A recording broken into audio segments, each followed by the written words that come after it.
If you ever see a cactus moving, run.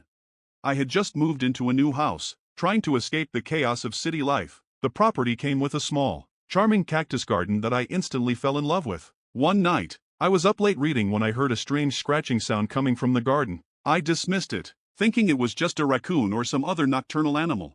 The next morning, I noticed something odd. One of the cacti had moved a few inches from its original spot. I shrugged it off, assuming it must have been my imagination or the work of some mischievous animal. Over the next few nights, the scratching sounds continued, growing louder and more persistent.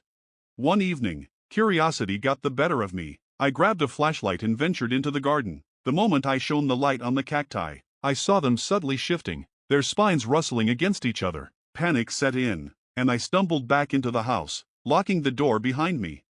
That night, sleep was impossible. The scratching noise was now accompanied by a low, eerie hum. I decided to set up a camera to capture whatever was happening. Reviewing the footage the next day, I saw the cacti swaying and inching closer to the house. My heart raced as I realized the danger I was in.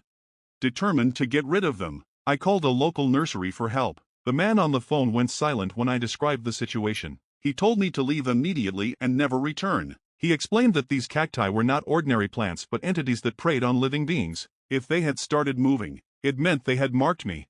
Ignoring his warning, I decided to destroy them myself. Armed with a shovel and gasoline, I headed to the garden at dusk. As I approached, the cacti began to thrash violently. I poured the gasoline and lit a match, watching in horror as the flames engulfed them but didn't burn them. Instead, they seemed to absorb the fire, growing even more aggressive.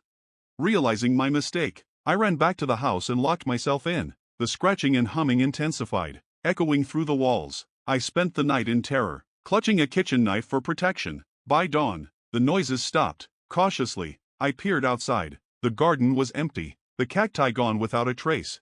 I packed my belongings and left that day, abandoning the house. As I drove away, I couldn't shake the feeling of being watched. In the rearview mirror, I saw a cactus on the side of the road, slowly swaying in my direction. I floored the gas pedal, promising myself never to speak of this nightmare again.